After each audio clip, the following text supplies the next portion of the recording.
오늘도 하나님 말씀이 우리에게 생명이 되고 능력이 됩니다. 자동차에 기름 안 넣으면 아무리 차가 좋아도 차가 짐이 돼버립니다. 휘발유도 있어야 되고 전기도 있어야 되고, 물론 당연히 운전도 잘해야 되죠. 하나님 말씀이 우리들에게 힘이 되고 또 성령의 역사하심이 우리에게 능력이 되고 하나님의 지혜가 우리 인생을 운전하는데 올바른 길로 가도록 그렇게 하시는 말씀이 될 것입니다. 오늘 말씀도 그런 은혜가 될 것입니다. 자, 하나님 말씀을 우리가 감사함으로 믿음으로 순종함으로 받겠습니다 하는 마음을 우리 할렐루야로 하나님을 찬양하는 그런 영광을 돌립시다. 할렐루야. 한 번 더 할렐루야. 그리고 우리말로 주님을 찬양합시다. 하나님 은혜가 기대가 됩니다. 오늘 우리에게 주시는 말씀은 요한계시록 5장 1절에서 7절까지 말씀입니다. 제 설교 제목은 일곱 인봉 두루마리. 일곱 인봉 두루마리. 두루마리라는 거는, 말이란 말은 이 말았다는 얘기죠. 말았어. 돌돌 마른 게 두루마리죠. 우리 성경에 예전에 보던 개역 성경에는 두루마리라는 말들이 책이라고 되어 있습니다. 일곱 인봉책, 일곱 인으로 봉해진 책. 근데 이 개역성경 번역을 새롭게 함으로써 두루마리라고 바꿨습니다. 원어는 바꾸지 않았어요. 원어는 뭐 2000년 된 그 원어 성경 그대로니까. 헬라어 원어는 비블리온 똑같아요. 비블리온, 그 말에서 바이블이 나왔습니다. 바이블이라는 말 자체는 비블로스, 비블리온, 거기서 나온 말인데 원래는 의미는 책이란 뜻이에요. 근데 예전에는 이 성경이 기록된, 성경이 쓰여지던 그 2000년 전에 그 책은 우리가 보는 페이지 넘겨가는 책이 아니고요, 둘둘둘 두루마리, 그런 이렇게 말아서 쓰고, 쓸 때도 돌돌 돌려가면서 쓰고 또 돌리고 그렇게 쓰는 책이었습니다. 자, 그런데 이제 오늘 요한계시록 5장 보면 두루마리가 등장을 합니다. 사도 요한이 하늘나라에 올라가서 하나님이 보여주신 그 계시의 내용의 한 장면이 두루마리에 관한 내용인데, 그 두루마리에 관한 거 오늘 이 두루마리가 보통 여러분들이 요한계시록 읽은 사람들은 그냥 읽고 두루마리가 뭐지? 궁금해요. 그러고 넘어갑니다. 그런데 오늘 말씀을 듣고 나면, 야, 이 두루마리가 이거 우리들하고 아주 밀접하게 관계 있구나. 두루마리에 대해서 우리가 꼭 알아야 되고, 그 두루마리를 받는 것이 얼마나 귀중한지, 그 두루마리를 받지 못할 때는 정말 이 슬프고 통곡하고 통탄스러운 그런 결과가 된다는 것을 깨닫게 되고, 이 두루마리에 관한 것들을, 그 두루마리의 그 좋은 것들을 나도 받겠다는 그런 마음 갖게 되기를 바랍니다. 자, 오늘 성경 말씀을 가지고 직접 보겠습니다. 요한계시록 지금 첫 부분, 오늘 5장 1절부터 7절까지 보기로 했지요. 오늘 이 7절까지 내용도 셋으로 이 구분져서 말씀을 전해드리겠습니다. 5장 1절에서 2절까지 일곱 인봉된 두루마리 책이 처음 등장하는데, 그 등장하는 모습을 살펴볼 것이고요. 두 번째는 5장 3절에서 5절까지인데 3, 4, 5절 이 세 절에는 그 두루마리 책을 받을 수 있는 자격자에 대해서 언급되겠습니다. 자격자. 그 다음에 5장 6절에서 7절 이 두 절, 오늘 마지막 볼 부분이 6절 7절인데, 그 두루마리를 받은 그 방법, 어떻게 해서 두루마리를 받게 됐나 하는 방법이 6절 7절에서 나와 있습니다. 여기 세 부분으로 나눠서 살펴볼 것입니다.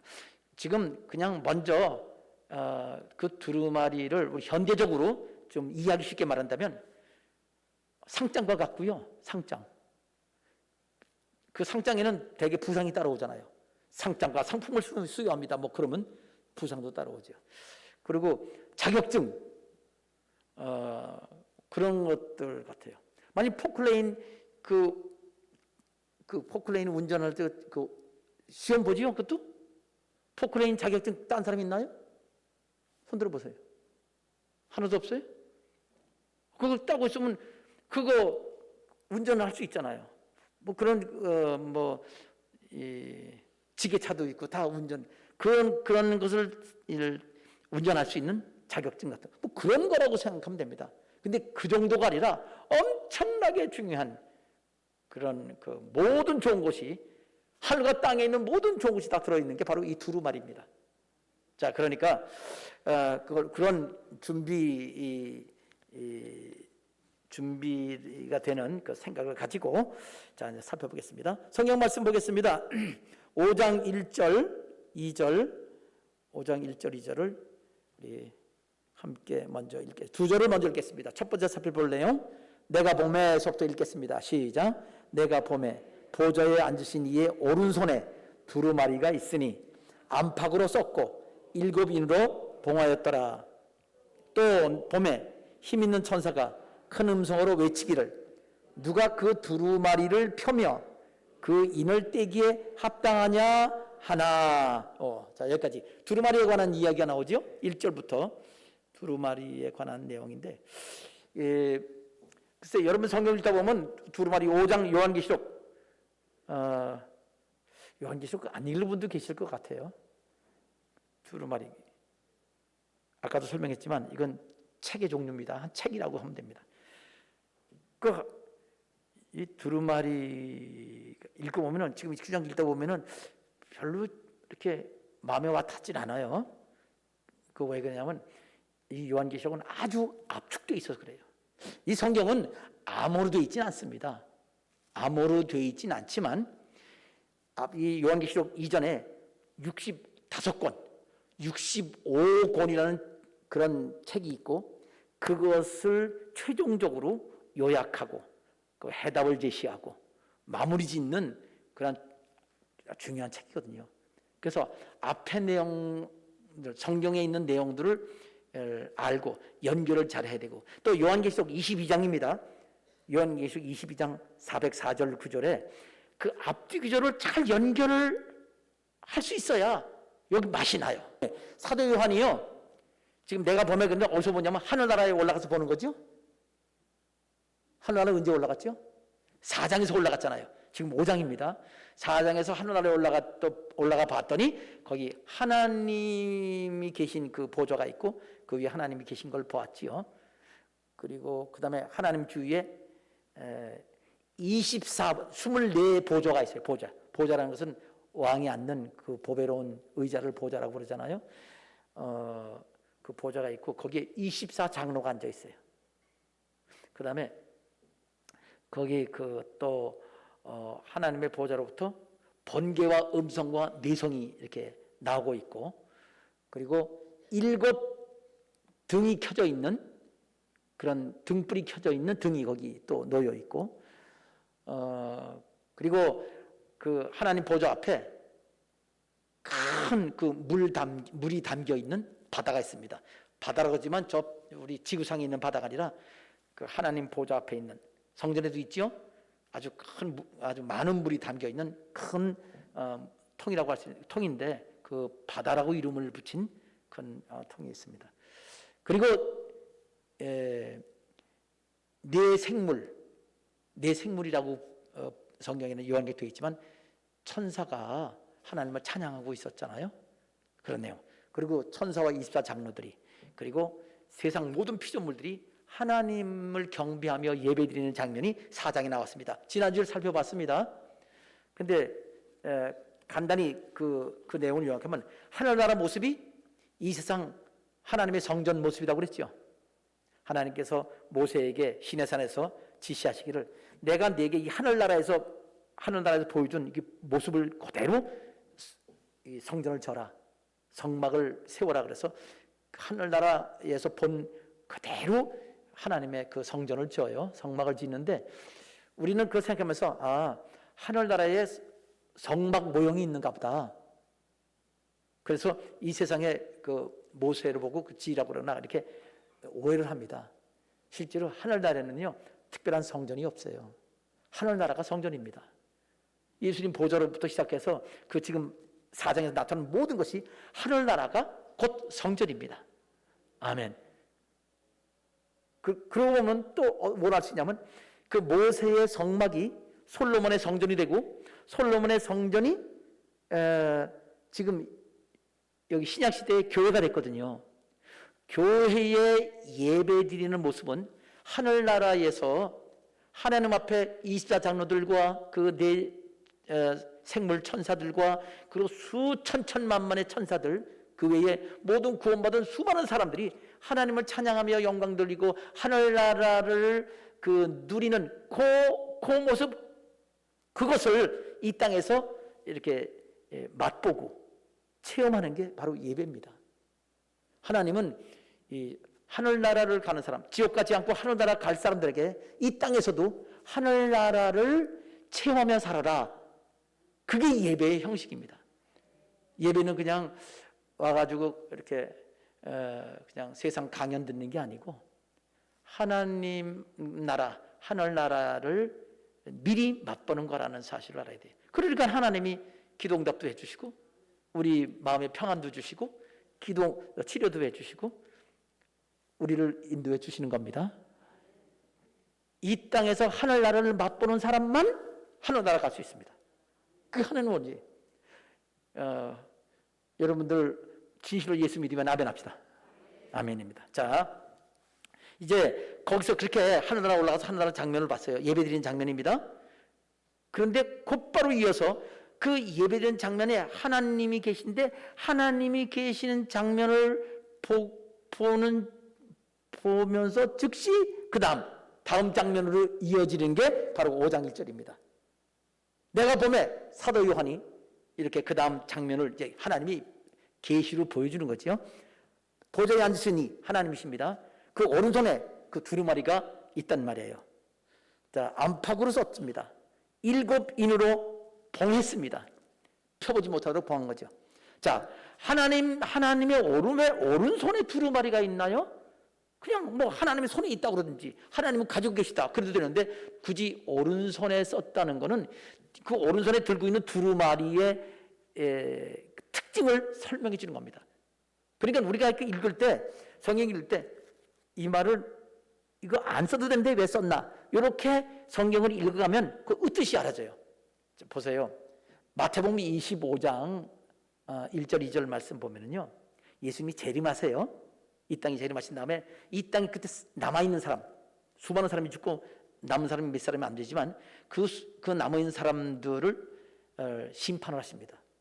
오른편에는 양에 속한 사람, 양이라고 부르는 사람들이 오른편에 있고 왼편에는 염소라고 부르는 그런 사람도 있습니다. 양과 염소는 그거는 상징적인 이야기죠. 그렇게 오른편은 구원받을 사람, 왼편은 멸망받을 사람이거든요. 바로 이렇게 오른편 왼편이라는 건 그런 뜻이 있잖아요. 우리 말도 이쪽은 오른편이에요. 저의 손 이쪽 오른편이에요. 이쪽은 왼편이지요. 오른편이라면 오른편, 올바른 편 이런 뜻이잖아요. 왼편은 외진편. 우리가 골목도 외진 데가 있죠. 그리고 외지단 말은 사람이 이렇게 가서 즐겁게 지날 수 있는 그런 곳이 아니고 좀 으슥한 곳, 가기 싫은 곳, 안 좋은 곳을 말할 때 외지다 그렇게 얘기해요. 영어로는 어떻게 할까요? 오른편은 right, 올바르다고 그래요. right. 왼쪽은 left, left란 말은 나머지란 뜻이에요. 올바른 편, 나머지 편. 우리말하고 영어하고 그 개념이 똑같습니다. 그래서 여기서 하나님의 오른손이란 말은 그런 의미가 들어있습니다. 좀 더 구체적으로 말하면 성경에 있는 쭉 오른손이라는 거를 오른손에서 다 찾아요. 그래서 그거를 또 요약합니다. 그러면 세 가지로 요약할 수 있습니다. 오른편이란 의로운 편이에요. 악한 편이 아니고 또 오른손이라는 것은 권세와 능력. 여러분 주로 오른손잡이지요? 그럼 오른손잡이는 오른손이 힘이 세요? 왼손이 세요? 오른손이 세요. 물론 왼손잡이는 왼손이 세지요.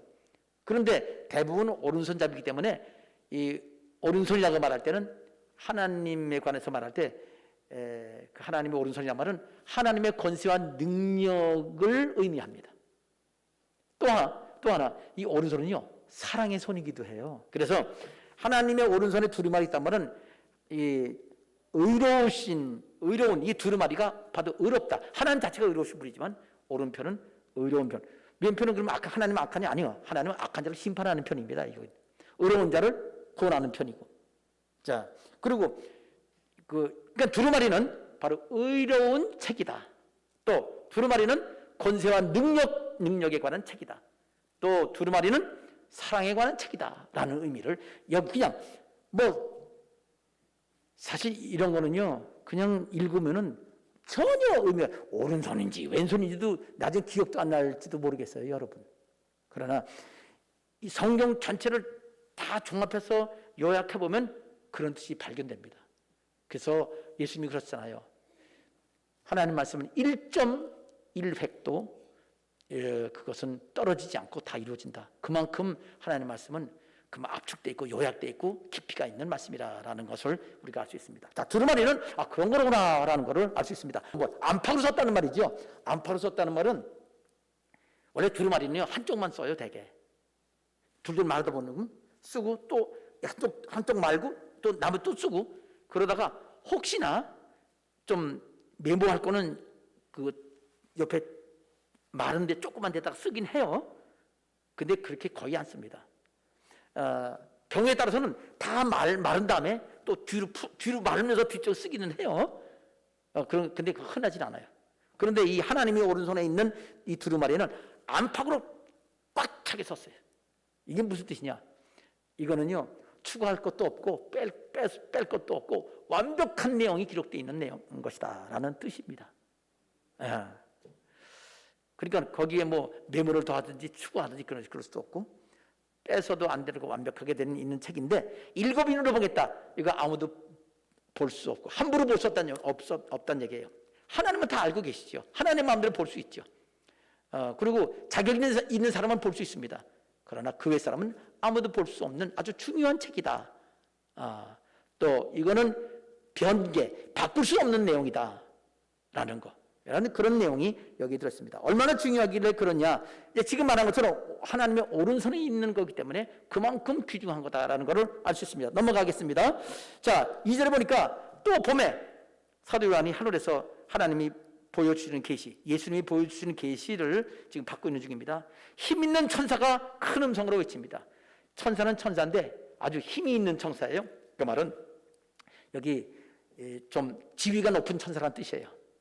천사도 지위가 다릅니다. 일반 천사도 있고 또 여러 가지 기능별로 나눠지는 그런 천사, 불을 다스리는 천사, 물을 감당하는 천사, 이렇게 천사들이 있고요.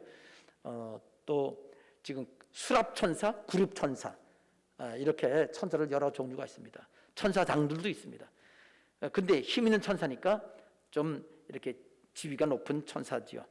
그 천사가 큰 음성으로 외칩니다. 이렇게.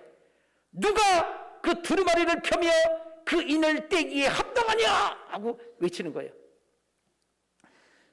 근데 지금 이 자리가 어디라고 그랬죠? 하늘나라라고 그랬죠? 거기서 제일 높은 분이 누구죠? 하나님이죠. 하나님은 왕이십니다. 근데 왜 천사가 왜 소리 질러? 하나님이 계신데. 이거는 왜냐하면 이 성경이 기록된 당시에 그 여러 나라들의 이 상황을 이해하면 아주 쉬워요. 그때는 모든 나라들이 왕국입니다. 왕국에는 왕이 있죠. 근데 그 왕이 있으면 왕 옆에 반드시 대변인이 있어요. 그 대변인이 있어. 지금도 대통령이 대변인이 있죠. 왕들은 그렇게 안 해요. 왕들은 누가 얘기했으면 딱 자기 그 왕 보좌에 앉습니다. 그 다음에 그 대변인한테 자기가 말할 거 쭉 지시할 것 얘기해 줍니다. 그러면 대변인이 말입니다. 왕이 말씀하시기를 이렇게 말씀하셨느니라. 이렇게 대변인이 말을 해요. 그러면 거기 인사로 온 사람이라든지 무슨 왕과 이렇게 조향배들러 온 사람들은 그러면 이렇게 하기를 원합니다. 그러면 그 대변인이 왕이여 외국에 온 사신이 이렇게 하기를 원한다고 말을 합니다. 그러면 이렇게 하라고 말해라. 그럼 그게도 안 해. 이렇게 하라고 해라. 그러면 이렇게 하라고 하십니다. 이렇게 그 대변인이 그렇게 합니다. 그 원래 왕국에서 했던 그런 일이 그게 역사적 사실입니다. 그러니까 지금 하나님은 여기 계신데 천사가 크게 소리를 한다는 것은 하늘나라가 왕국이라는 거예요. 성경에서 하나님 나라 그랬죠? 나라라고 번역 잘못한 거예요. 하나님 나라는요, 정확히 번역하면 하나님 왕국입니다.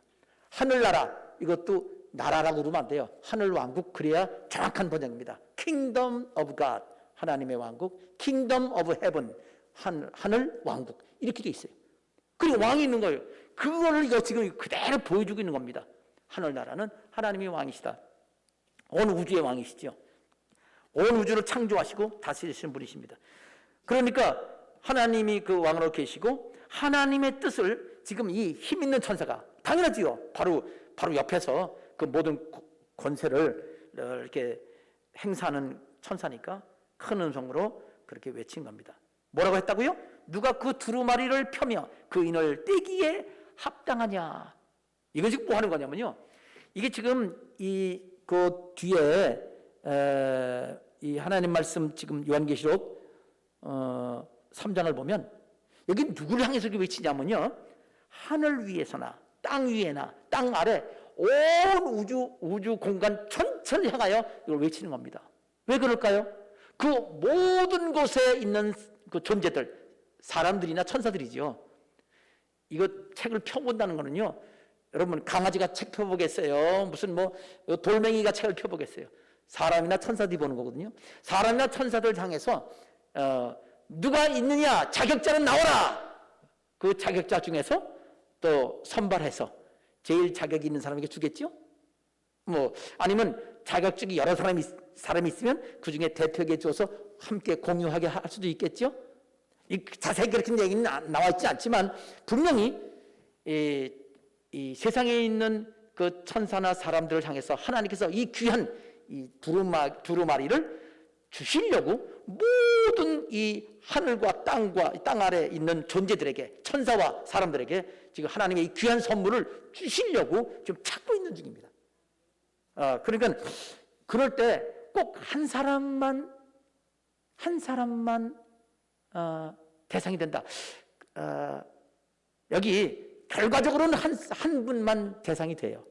그런데 이 문맥을 보면 자격이 있는 모든 사람이 가능하다.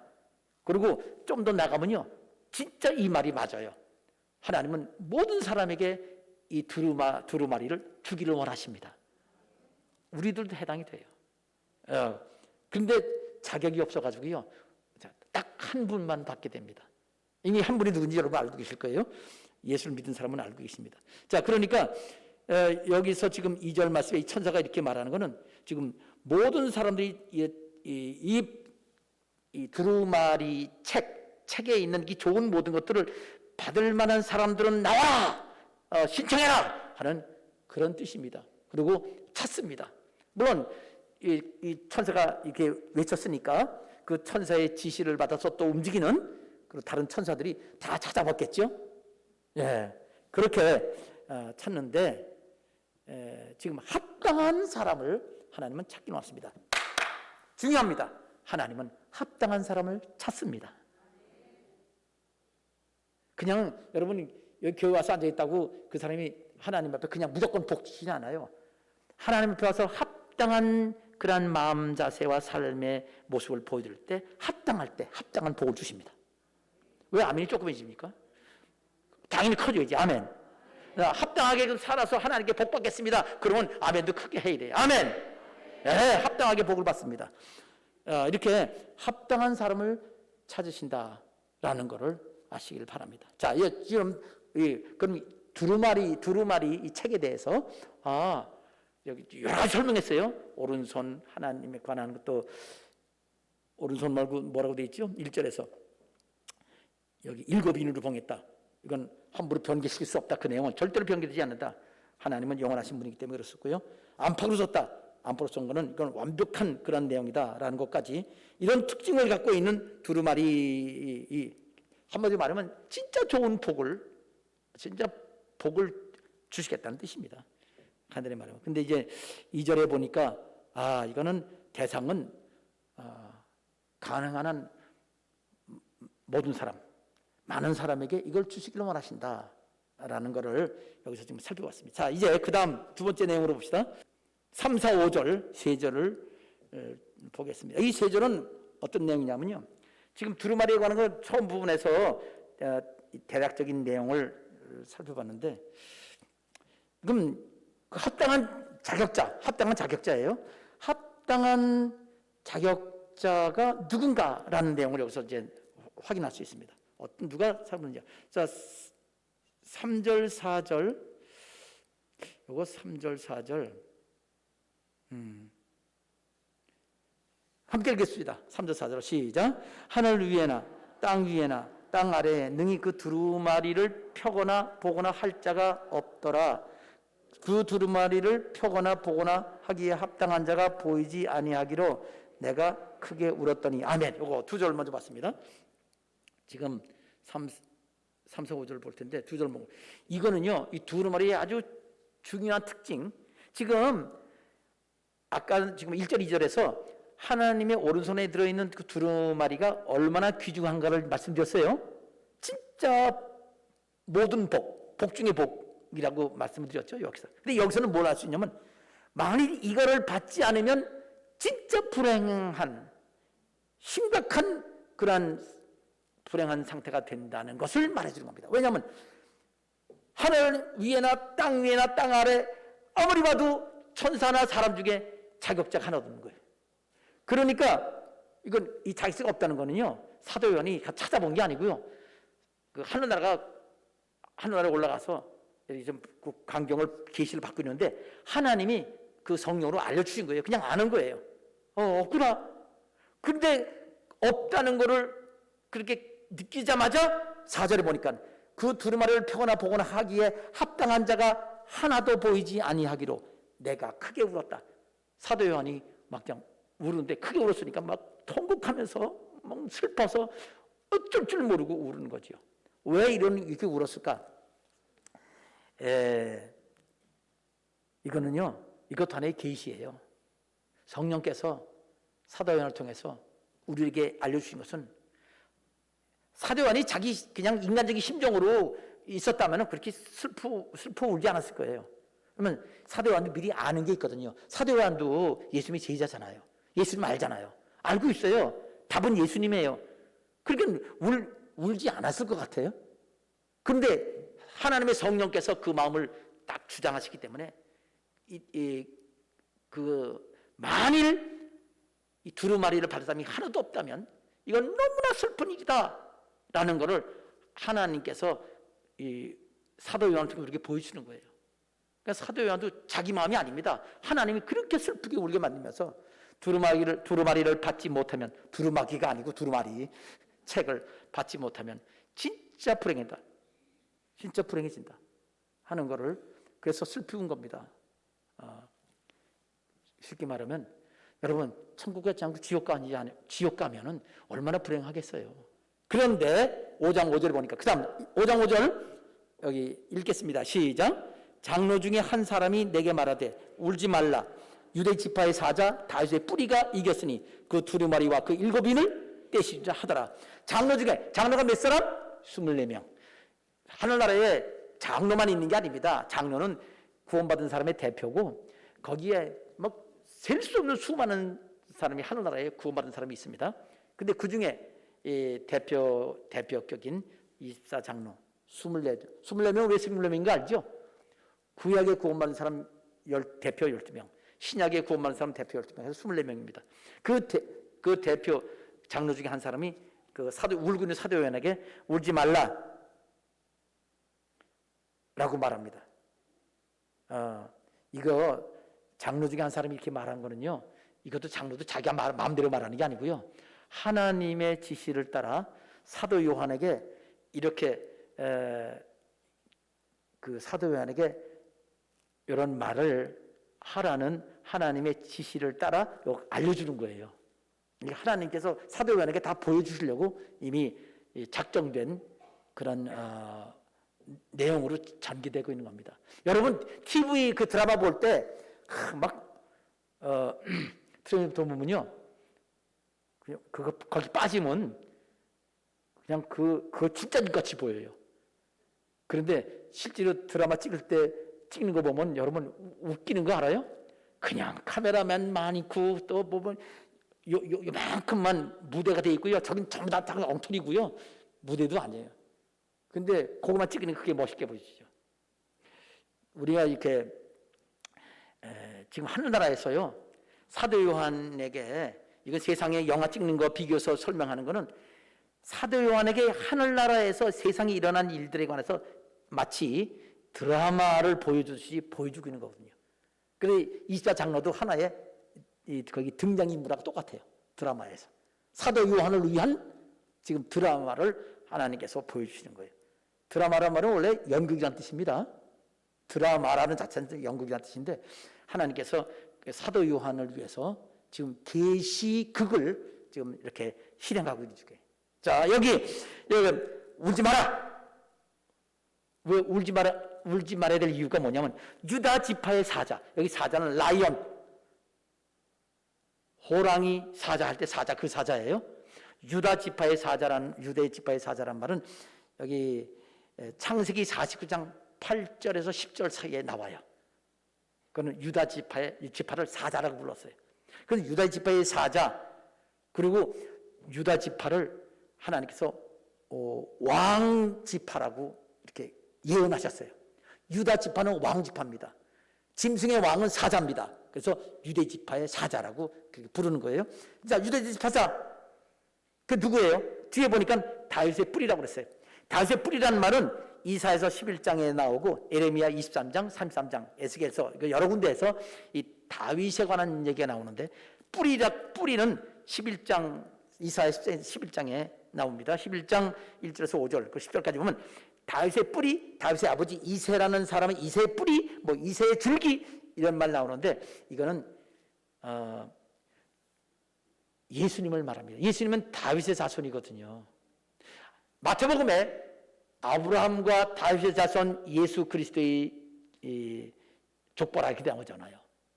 그러니까 이것은 유다 지파의 사자, 다윗은 유다 지파 사람입니다. 유다 지파에서는 왕이에요. 그러니까 유다 지파의 사자는 다윗인데 다윗의 뿌리는 곧 하나님이시고 그 하나님이 이 땅에 오신 사람으로 오신 예수님입니다. 그러니까 예수님을 말하는 거예요.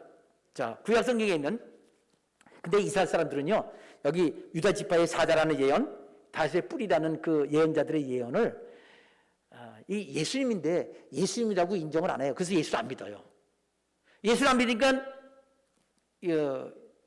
예수님이 유다 지파의 사자, 다윗의 뿌리라고도 인정 안 하고. 자, 그런데 결국 이 유다 지파의 사자, 다윗의 뿌리라고 하는 구약 성경의 예언자가 말한 그 메시아가 이겼다 그랬어요. 구약 성경에서 말하는 게 메시아를 말하거든요. 메시아고 알아요, 이스라엘 사람들은. 그 구약 성경에 있는 예언이. 그 메시아가 이겼다. 근데 그 뒤 가면 예수님이라고 나오거든요. 그러니까 요한계시록은요, 구약 성경에 있는 인류를 구원하기 위해서 하나님이 보내신 메시아가 여기 요한계시록 5장 보면 예수님이다 이렇게 말하고 있는 거예요. 아멘입니다. 그래서요, 여러분 성경 볼 때 구약부터 보지 마시고요. 구약부터 보면요, 이게 답이 없으니까 헷갈려요. 어떻게 하냐? 신약부터 보세요. 그럼 답을 알고 그 다음 구약을 보세요. 그 다음 다시 신약을 보면 성경 전체가 딱 하나로 이렇게 통일되는 뜻을 아실 거예요. 그걸 모르고 구약만 냅다다 그냥 보고 나면요, 성경이 이해가 안 되는 이상한 책으로 오해할 수 있고 이단에 빠지게 되고 안식교로 이렇게 가게 되고 하고 그런 잘못을 범할 수 있습니다. 자, 그러니까 오늘 여기서 말씀해서 5장 5절은 뭐냐? 울지 마라! 유다 지파의 사자, 구약에 있는 예언된 메시아, 다윗의 뿌리, 하나님 보내신 그런 왕의 후손 중에 그 한 사람이 이겼다. 이겼기 때문에 그 두루머리와 일곱 인봉을 떼시리라. 그 인봉을 누가 받느냐? 유대 지파의 사자 다윗의 뿌리라고 하는 메시아가 받는데 그가 왜 받느냐? 이겼기 때문에 한다. 따라합시다. 승리했기 때문에 두루마리를 받습니다. 그러면요, 두루마리가 뭐예요? 승리한 사람이 주시는 상급입니다. 근데 성경을 이렇게 그냥 눈여겨보면, 문맥을 보면 그냥 나와요. 얼마나 좋죠. 하나님이 갖고 계신 좋은 것들을 주시기 원하시는 선물이고, 그것은 또한 이긴 자에게 주는 상급이다 라는 거, 승리하는 자에게 주는 그러한 상급입니다. 그렇게 해서 이거를 두루마리를 볼 수 있고 이거 7인을 뗄 수 있다라는 사실을 알 수 있습니다. 여기 지금 이게 읽어가면서 지금 두루마리 책이 뭔지 지금 설명을 지금 우리가 설명하고 있습니다. 여러분들 집에 가서 읽어보면요, 정말 쏙쏙 끼기가 될 거예요. 제가 말해서가 아니라 성경이 이렇게 말하고 있기 때문에 여러분들은 알 수가 있습니다. 자, 또 넘어갑니다. 자, 이제 나머지 조금 남았어요. 몇 절 남았어요? 6절 7절 남았죠? 이 세 번째 부분은 뭐냐면, 그러면 유대 지파의 사자, 또 다윗의 뿌리,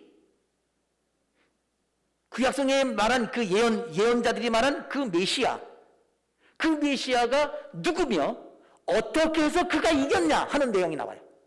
자, 봅시다. 6절 7절 함께 읽겠습니다. 내가 또 보니, 읽겠습니다. 시작. 내가 또 보니 보좌와 내 생물과 장로 사이에 한 어린 양이 서 있는데 일찍이 죽임을 당한 것 같더라.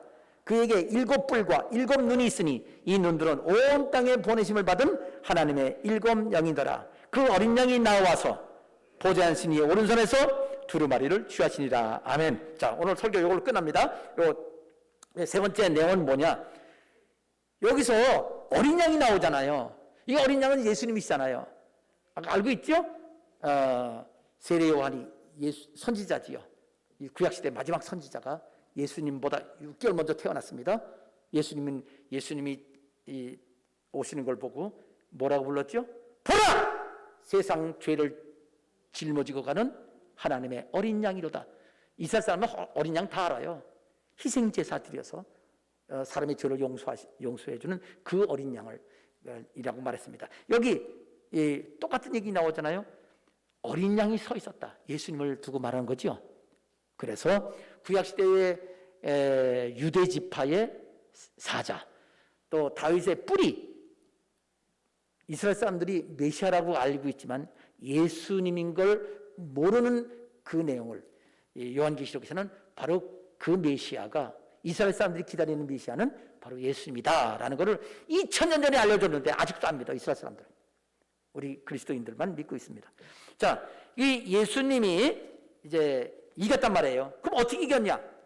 여기서 세 가지가 나옵니다. 보좌와 네 생물과 장로들 사이에, 어디에?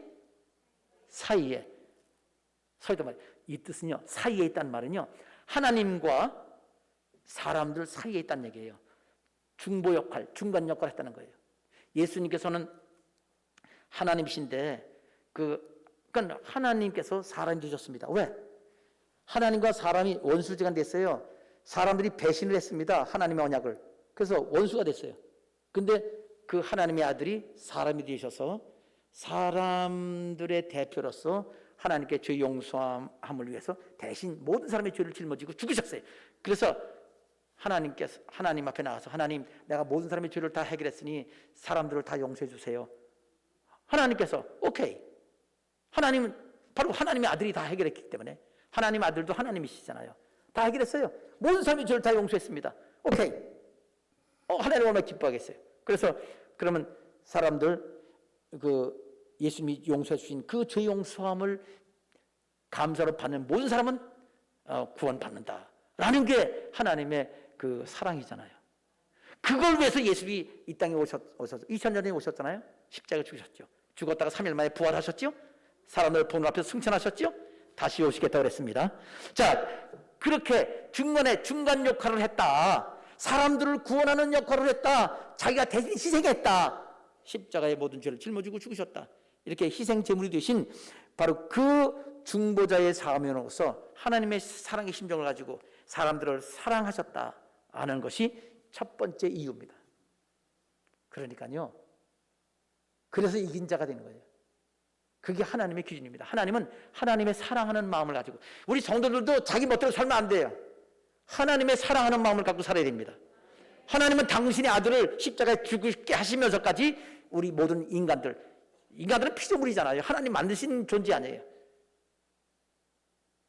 하나님은 또 많이 마음대로 쓰는데 그렇게 안 하시고 만드신 인생을 구원하시기 위해서 하나님 당신의 아들을 희생시키셨습니다. 그만큼 우리를 사랑하신 거죠. 그래서 이렇게 중간 역할을 하는 그 일, 그게 사랑이잖아요. 지옥 갈 사람들 다 하늘나라 가게 하는 게 그 얼마나 큰 일이에요. 그런데 예수님이 그런 일을 하시고 하늘나라 가시기 전에, 승천하시기 전에 뭐라는 줄 아세요? 나도 너희를, 아버지가 나를 보내셨으면 나도 너희를 보낸다. 그러니까 하나님과 사람 사이에 지옥 가고 의미 없게 살고 그렇게 이 세상 하나님을 떠나고 하나님과 원수가 돼 심판받을 사람들을 하나님과 화목시켜서 천국 백성 되고 하나님의 자녀 되는 일에 내가 너희를 보낸다. 하나님이 우리를 그런 당신이 하신 일들을 우리에게 맡기셨습니다. 이기적으로 살지 말고 세상에 불행한 사람들 다 행복하게 만든 일에 우리 성도들 그렇게 쓰임받길 바랍니다. 자, 두 번째는 여기 그 사이에 어린 양이 서 있는데 일찍 죽임을 당한 것 같더라 그랬어요. 원래 하나님이시잖아요. 하나님이시고 하나님의 아들이시잖아요. 그분이 죽었어요. 왜 죽었어요? 하나님을 위해서. 그러니까 하나님이 원하시는 게 사람들을 구원하는 거거든요. 그 하나님이 원하시는 바를 이루기 위해서 당신이 하나님의 뜻에 순종하고 충성하고 죽으신 거예요. 하나님의 아들인데 하나님 아버지의 뜻을 따라 죽었단 말이에요. 그게 하나님의 사랑입니다. 아버지는 그 아들을 내어주셨고 아들은 자기 자신을 하나님께 내어드렸습니다. 그래서 일찍 죽음을 당했습니다. 그리고 부활하셨죠. 이렇게 죽기까지 순종하고 충성하는 게 바로 하나님의 뜻을 이루기 위해서 그렇게 하는 게 바로 이게 승리의 비결이다. 아멘.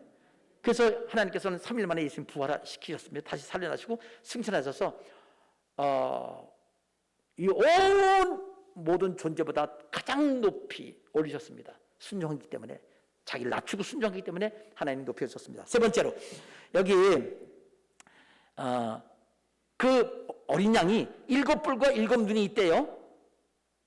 뿔이 7이고 눈이 7이래. 이거는 상징적인 의미입니다. 7은 완전하다는 뜻이에요. 이 눈들은 온 땅에 보내심 받은 하나님의 7영, 성령이에요. 자, 이건 뭐냐면요, 7뿔은 하나님의 권세예요. 7눈은 하나님의 지혜와 하나님의 관점입니다. 예수님은 자기의 능력, 자기도 하나님이니까 자기의 능력 가지고 살 수 있는데 예수님은 그렇게 안 살고요, 자기 능력 다 내려놓고 하나님 아버지의 능력을 받아서 하나님의 그 도우심을 받아서 살았습니다. 자기 능력 있는데도 그거 다 내려놨어요. 성령님께서 알려주시는 대로, 성령께서 인도하신 대로 살았단 말이에요. 그래서 승리하는 겁니다. 여러분, 우리 교회 신앙생활 처음 나온 지 얼마 안 된 사람들은요, 처음에 하나님 사랑하시고 복 주십니다 그럼 좋아해요. 그러니까 이제는 하나님 뜻대로 사세요 그러면 아멘 그럽니다. 그러다가 뜻대로 살려고 그러다가 기권해요. 왜 그러지 않습니까? 안 되거든요. 절대로 우리 사람은 하나님 뜻대로 살 수가 없어요. 욕심이 있지요, 교만하지요, 이기심이 있지요, 자기중심이 있지요, 거짓말 잘하지요. 사람이 어떻게 하나님 뜻대로 삽니까? 그러니까 안 되게 됐어요. 그래서 위선자가 되는 겁니다. 교회 오래 다니면 오래 다닐수록 위선자가 되기 쉬워요. 교회 오래된 사람들은 위선자가 되지 않도록 해야 돼요. 어떻게 해야 돼요? 그냥 순수하게 죄가 있으면 하나님 나 이런 죄 졌습니다. 또 사람 앞에 미안합니다. 나 졌어. 그래야지. 목소리 큰 사람이 이긴다고 다 부딪혀놓고선 뛰어나와가지고 네가 먹으래. 요즘엔 그렇게도 못해. 블랙박스가 있어가지고 다 드러나잖아요. 우리 예수님 사람들은 블랙박스가 없어도 그러면 안 되죠. 예, 회개하는 것을 제대로 할 수 있을 때, 그것이 여기 예수님께서 7뿔과 7눈으로 살았다는 얘기고요. 이건 자기 힘으로 안 살고 자기 힘, 하나님을 의지했다는 것인데, 여러분, 우리가 힘이 부족해도 괜찮아요. 하나님이 도와주십니다. 근데 하나님 도움 안 받고 내 마음대로 산다고 하나님 그거 안 좋아하세요. 오히려 막 하나님 더많이 의지할수록 좋아하세요. 하나님은 능력이 많으시고 우리를 도와주시기를 원하시는 사랑의 아버지이기 때문에 그렇다는 걸 명심하시기 바랍니다. 오늘 세 가지, 이 맨 마지막에 예수님이 어떻게 이기셨나? 중보자로서 중간 역할을 할까? 다른 이 불행한 사람들을 이렇게 구원하는 그런 자기가 희생하면서, 두 번째, 하나님께 죽기까지 그 뜻을 하나님 뜻을 이루어서 자기가 죽기까지 하셨다는 것. 그럼 하나님이 살리셨죠? 그리고 하나님이신데도 불구하고 하나님 아버지의 종으로서 하나님의 명령을 따라 하나님의 능력을 힘입어서 하나님의 관점에서 무슨 일이 이루어짐으로 말미암아 하나님이 더 큰 능력으로 그와 함께 하시는데, 이것은 예수님뿐 아니라 우리 믿는 사람에게도 그렇게 하신다는 것을 명심하시기 바랍니다. 왜 기도 응답 못 받아요? 이렇게 안 해서 그렇습니다.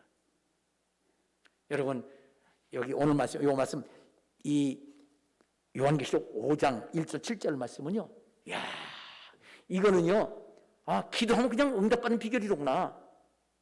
다른 사람, 우리 가족들, 문제 있는 사람들, 병든 사람들 기도할 때 기도 그냥 형식적으로 빨리 나, 무슨 있어요? 안 나는 걸 기도해서 응답받고 치료되면 얼마나 좋아요. 이렇게 예수님처럼 살면 하나님께서 능력 주신다는 거, 여러분 조금이라도 경험이 있으면 아멘 합시다. 그러면 이제 전도를 해야 될 거 아니에요. 중보자가 돼야 될 거 아니에요. 중보자가 되겠다고 각오했으면 아멘 하시기 바랍니다. 이거 봐, 조건이잖아, 아멘 소리가. 다시 중보자가 되기로 각오하십시다. 기도하겠습니다. 아버지 하나님, 오늘 요한계시록 5장 1절에서 7절까지의 말씀을 통해서 하나님께서 주시기 원하시는 이 귀한 선물, 생명, 능력, 복, 이런 것들, 바로 두루마리로 상징되는 상징으로, 두루마리 상징으로 하나님 이거를 모든 사람에게 주시기 원하시는데, 이 세상 사람들 모두 하나님을 배신하고 떠나서 오직 하나님이 인간이 되신 예수님밖에, 한 사람밖에는 없었습니다. 하나님께서는 예수님에게 두루마리를 주셨습니다. 그리고 예수님이 어떻게 이기셨는지를 말씀해 주셨습니다. 사도 요한을 통해서 우리들에게 바로 예수님이 본이 된다는 사실을 말씀해 주셨사오니 우리 모두 성도들이 이렇게 살게 되기를 원합니다.